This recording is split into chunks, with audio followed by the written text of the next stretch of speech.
Friends, நம்ம வீட்டில் இருக்கிற இந்த பப்பியோட குறும்புத்தனத்தை பாருங்களேன்.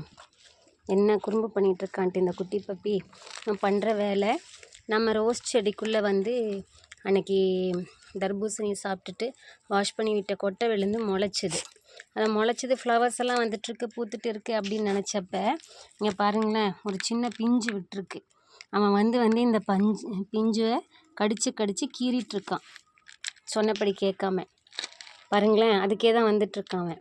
அதுக்கு வந்து நான் இப்போது ஒரு அட்டைப்பெட்டி ஏதாவது ஒன்று வச்சு அதை கவர் பண்ணி விட்டுறலாம் அப்படின்னு இருக்கேன். இந்த சின்ன பிஞ்சு அது பெருசாகிறதுக்காக. பாருங்களேன், நம்மளை எதிர்த்துட்டு அதுக்கு தான் வந்துட்டுருக்கான். இவனோட பேர் வந்து நம்ம சின்னுன்னு வச்சுருக்கோம். சின்னு இப்போ பாருங்களேன், சின்னு போடா போ, அதை கடிக்கக்கூடாது தங்கம், அதை கடிக்கக்கூடாதுடா தங்கம்.